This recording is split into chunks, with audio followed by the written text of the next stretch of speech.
Hi, I'm Chris James, and you're watching A Healthy Alternative. Today, we're going to be discussing hybrid fasting. We're missing a piece of the puzzle. You start getting healthy and you just become a better person. We need to start focusing more on the individual.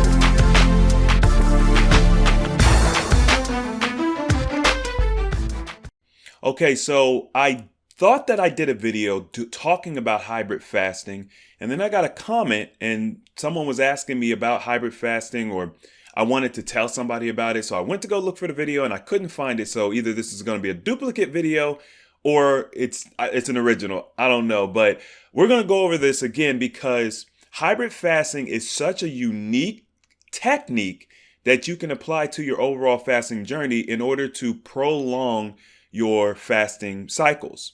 So back in 2018, I think it was October of 2018, maybe November, I rolled into a 30-day fast. And my goal was to utilize dry fasting, juice fasting, and water fasting.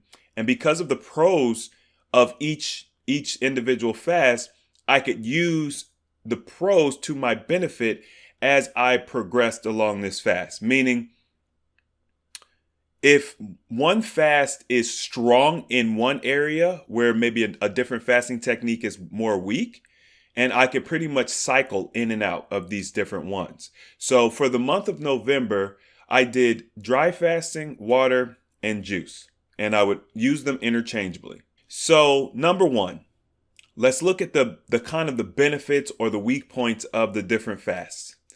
Let's look at juice fasting first.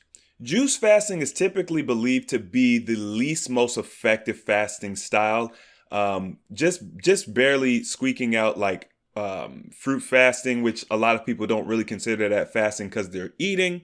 But for the sake of argument, we'll just talk about liquid fasting and say juice fasting is probably the quote unquote weakest, but it has some amazing strong points. And I don't think it's fair to just say that it's weaker than the other fasts. It's just different. So with juice fasting, the major benefit is the acid from the juice will go into your intestinal tract, your colon, and it will start etching away at the plaque and the buildup in your colon.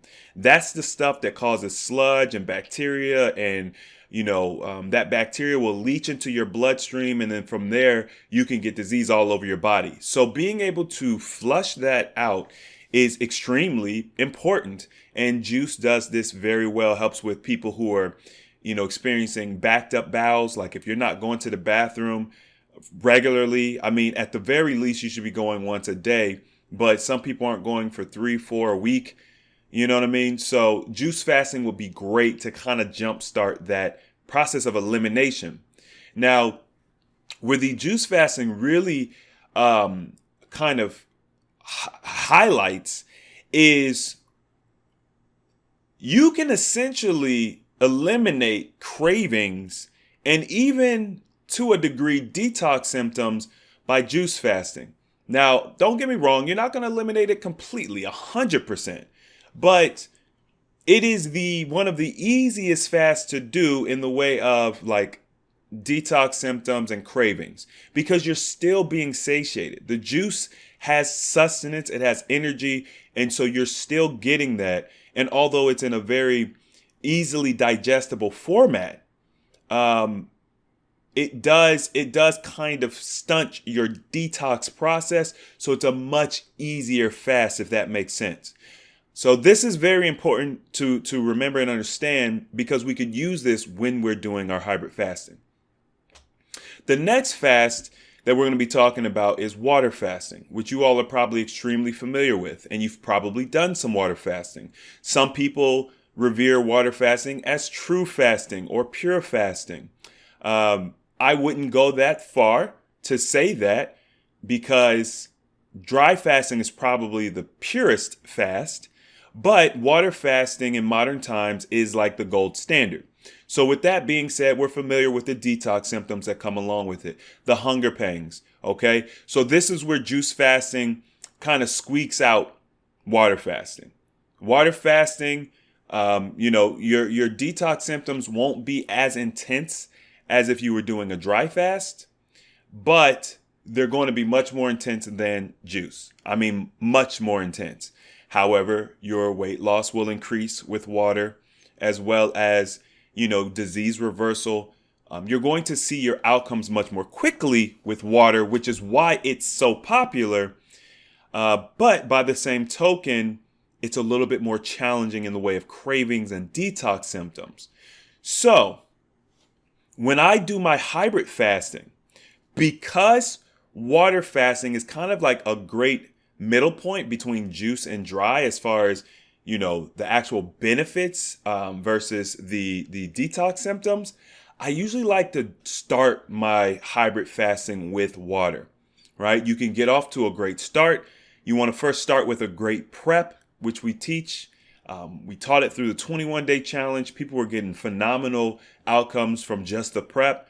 And then you roll into your water fast. And the water fast is going to help jumpstart all of the benefits of fasting, all the things you hear about, the autophagy, human growth hormone, etc. And then when the detox symptoms from the water start to get too heavy, you move on to a different fasting style, right? So I like to use the water fasting as a great middle ground to make accelerated progress without it being too heavy as far as like detox symptoms, if this is making sense. Hopefully you all are following me, okay? Now, the last fasting style is dry. Dry fasting is pure fasting. That is what fasting is. When you look at ancient texts, that's what they're talking about unless they specifically state otherwise. Dry fasting is the true creme de la creme of fasting, okay? That means no eating and no drinking. Now you've got hard dry fast and soft dry fast. We're not going to get into that in this video, but the major benefit of dry fasting is when you dry fast, because your digestive system goes completely to rest, virtually completely to rest, you don't have hunger pangs. Now that's huge because most people deal with issues with hunger pangs. That's usually the reason why people break their fast. So if we can eliminate hunger pangs, even for a period of time, it can help prolong your fast, right? So you start with your prep, you start with your water fast, and then if on your water fast you start to feel very intense hunger pangs to the point where you want to quit, you can now roll into dry fasting.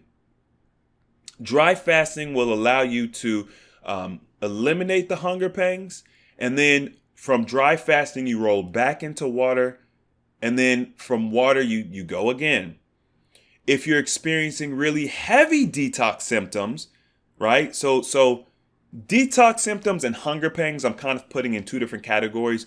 The reason why is because you're going to go two different routes depending on what you're experiencing. So if it's just detox symptoms, fainting, dizziness, feeling lethargic, whatever the case may be, maybe you're getting really bad rashes, then instead of going to the dry, you would go to the juice. Because juice, while it does help with hunger, it's better suited for mitigating detox symptoms. You see what I'm saying? So with water being your baseline, you go in, boom, I'm doing a water fast. And then, depending on if you're experiencing really intense hunger pangs or even cravings, you could go to dry. Or if you're experiencing really harsh detox symptoms, other than those, you could go to juice. And the important thing is when you go to dry, you want to make sure that you come out of your dry fast with water. That's always how you're going to break a dry fast. Do not break it with juice. You break it with water, and you always want to sip your water slowly, no more than 16 ounces per hour, and make sure you're sipping, do not guzzle. Okay, that's very important to understand. So when you come out of your dry fast, that's how you're going to go. You're going to break it. And then if you want to, right, maybe you don't want to go back into the water fasting, you could go into the juice, but you need that transitional day or 2 days on water only first when you come out your dry fast. And how long you transition is going to be based on how long you dry fast for. If you dry fast for 3 days, I would say that's probably, 1 day of water only, you're going to be good. Okay. If you dry fast for more than 3 days, give yourself an extra day of water only before you transition to juice. And then once you do juice, the thing that you want to be careful about is eating encourages appetite. And because juice fasting is so closely aligned with eating, typically you're going to want to go with low glycemic juice, or you could just do like green juice when you do this. You could also do coconut water if you want. Just be aware that sugar can sometimes start the process of making you hungry. So that would be my only tip. But I personally didn't experience anything too crazy. But what I did notice is I wasn't able to go as long in between switching to juice because I would start to kind of feel the appetite. So I think it's optimal to use green juice during this hybrid fasting. You could even use like sea moss gel or like I said, coconut water. You could even blend your sea moss gel with coconut water, right? All of these are acceptable because the goal here is not to just do a 30-day water fast, right? Hybrid fasting is designed to allow you leeway in order to prolong your fasting period, 30 days, 40 days, 60 days, whatever you want to do. With this type of technique, you could pretty much do it, and it's not very hard at all. Because when it gets hard, you just shift gears on the type of fasting you're doing to help keep you going. So hopefully you found this informative. If you did, please hit that like button, share the video. We've got some pretty exciting things, some announcements that are going to be coming up here in the nearish future. Some things we've been working on behind the scenes. Listen, if y'all have not taken advantage of joining the 21-day program, the 21-day challenge, I highly recommend that you do. The outcomes people are getting are insane. We've had several people report back 50 pounds plus. We've had several people doing the challenges every month, reporting consistently hitting 20, 28 pounds, reversing disease, reversing blood pressure, reversing diabetes. It's just insane. And the environment is phenomenal. I'll also let you all know we are still open for the 40-day class. Okay, so if you're interested in joining the 40-day class, enrollment is currently open. The link will be in the description, along with the link for the 21-day challenge if you all are interested in joining the next one, which has not been announced yet. It will probably be sometime late October. With that being said, if you all enjoyed this video, like I said, don't forget to like, subscribe if you haven't already, and remember, the application of knowledge is power, and I'll see you all next time.